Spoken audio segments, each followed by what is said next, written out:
અમદાવાદ શહેરમાં જમીન માફિયાઓની વધેલી જોહુકમીની સાથે કોમર્શિયલ ગેરકાયદેસર બાંધકામો પણ મોટા પ્રમાણમાં થઈ રહ્યા છે।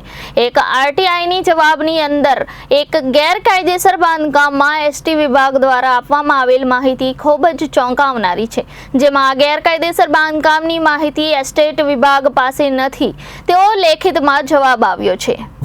અમદાવાદ શહેરના ઉત્તર ઝોન હદમાં આવેલ સેજપુર વોર્ડના વિજય પાર્ક બીઆરટીએસ બસ સ્ટેશન સામે હાલમાં 300 વારની જગ્યામાં ગેરકાયદેસર બાંધકામ ચાલી રહ્યું છે। વિજય પાર્ક 4 રસ્તા બીઆરટીએસની સામે ચાલતા આ ગેરકાયદેસર બાંધકામની મંજૂરી માટે બિલ્ડર દ્વારા એસ્ટેટ વિભાગના અધિકારીઓને મોટી રકમ ચૂકવવામાં આવી હોવાનું પણ સૂત્રો દ્વારા માહિતી મળી રહી છે। જોકે એક તરફ અમદાવાદ મ્યુનિસિપલ કમિશનર ગેરકાયદેસર બાંધકામને હટાવવા માટે તેમજ दूर करवा माटे दरेक मीटिंगों अधिकारीओने सूचना आपता होय छे, तो बीजी तरफ म्युनिसिपल कमिशनरना आदेशथी अवगणना करीने तेमना ज एस्टेट विभागना अधिकारीओ गैरकायदेसरना बांधकाम चलाववामां वधारे रस धरावता होय छे।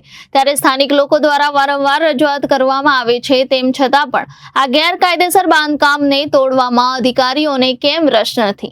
एस्टेट विभाग द्वारा बांधकाम ने लई तात्कालिक पगला लेवा जरूरी छे, परंतु अधिकारीओना मौन ने लई लोकोमां पण हाल गुस्सो जोवा मळी रह्यो छे। ब्यूरो रिपोर्ट जनादेश न्यूज अमदावाद।